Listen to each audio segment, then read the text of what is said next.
Week 3 of training for a sub-3 marathon. It's Wednesday morning. We made it to California after a long travel day on Monday. Use some of the footage.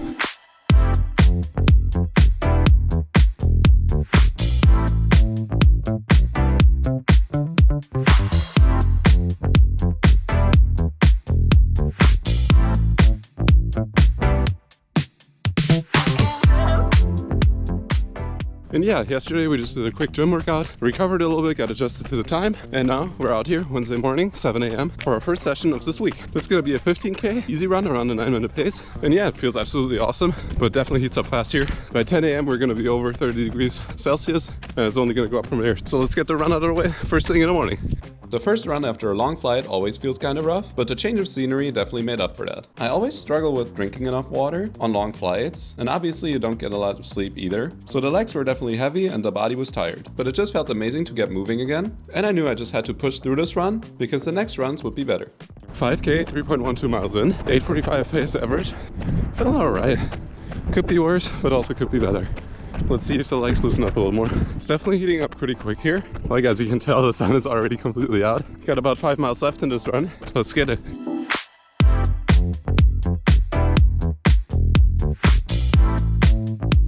Lap 5, 9:09. Lap 7, 8:18 pace. Feeling alright. As I said before, it could definitely be worse, but I'm definitely ready for the last 2.2 miles.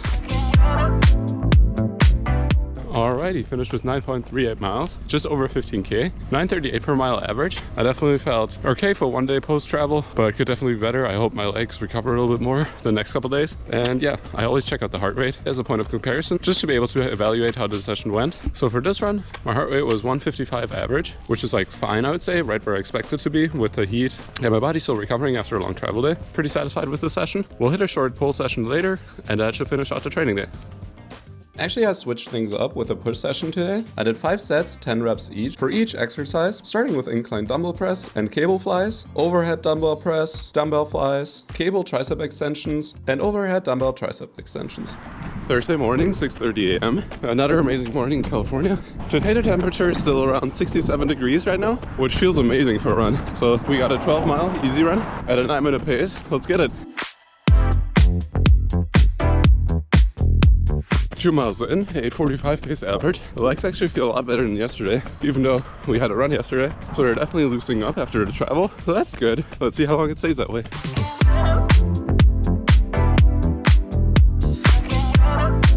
Lap 4, 8:25. Still feeling alright. And yeah, this morning, as I said, it's just absolutely beautiful. Even though most of the grass and stuff is dead already here in California, it just gets too hot. But today feels kind of amazing, so let's enjoy the cool while we have it.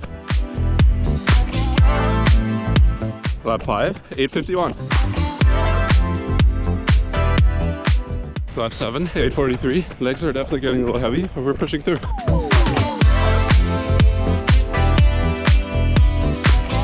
Finished with 11.44 miles in 1 hour, 37 minutes and 40 seconds with an 8:33 per mile average pace. Felt better than yesterday, even though it was a faster pace. Let's check the heart rate to put it in relative terms. Today's heart rate was a 142 beats per minute average, which is a lot lower than yesterday's 155, even though we were running about 30 seconds a mile faster. That just emphasizes my better feeling today, and it's good to see that my feeling and the actual numbers match. On to a little strength session later, and then we're done for today. I hit the gym for another quick workout, just under 20 minutes, with exercises targeting the whole body. We did some lunges, squats, Romanian deadlifts, rows, push-ups and pull-ups to strengthen the legs, the core, and the body in general.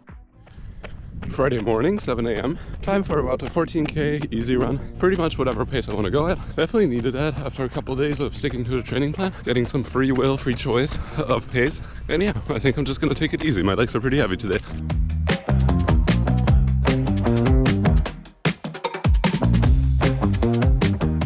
Mile 1, 9:31 pace. Definitely feels good to take it a little slower today. Maybe we'll ease into some faster paces. But yeah, let's just get this run done.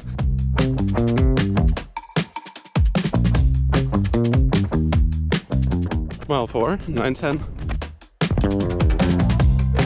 Lap 7, 9:11. Finished the run in 1 hour, 9 minutes and 36 seconds with 7.5 miles at an average pace of 9:16 per mile. And yeah, my legs were definitely pretty heavy, but I kind of just enjoyed this run and went at the pace that felt most comfortable. Looking at the heart rate, we're at a 138 BPM average, and my heart rate didn't peak higher than 148, so that's definitely progress, and my heart rate is definitely dropping back into the zones that I'm used to, taking into account the cooler weather in the morning and my body finally recovering completely from the travel. I don't know, I think it's kind of interesting to see how long, like a long travel day with the sleep rhythm messed up, just the dehydration from being high at altitude and me just not drinking enough, I guess, and the effects of those on your body and your run performance and especially the heart rate during that. I will definitely continue to keep an eye on that, but it looks like we're in a good path and back to normal.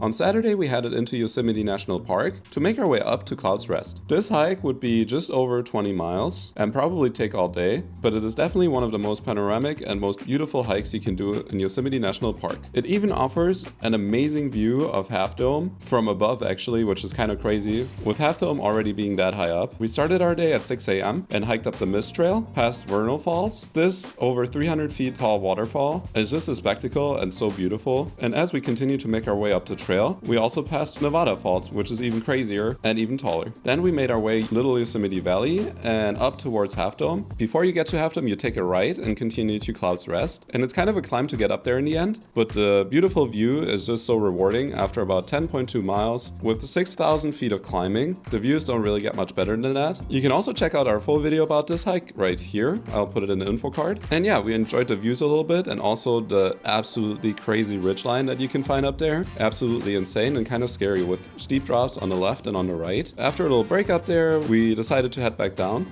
As we headed back down, we stopped by the Merced River to jump and swim a little bit. Obviously, you also pass Nevada and Vernal Falls on the way back, so absolutely beautiful later on in the day as well. And we finished that day with just over 21 miles and 6,500 feet of elevation in about 10 hours and 47 minutes, including all the breaks and everything. Absolutely crazy day out. The only unfortunate thing is that I didn't do the run for today, but this hike and the views were definitely worth it, and my legs were definitely kind of sore after.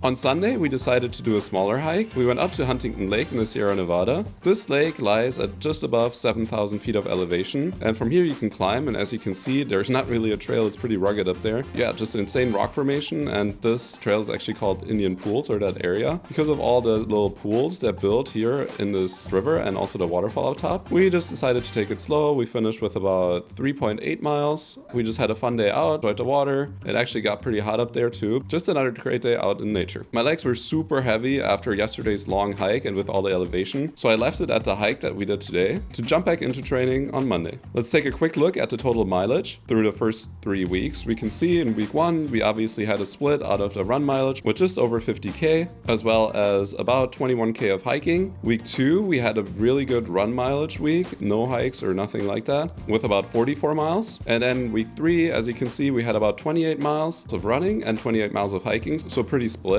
The following week, I would definitely focus on getting the first 50-mile week of this training block in the books.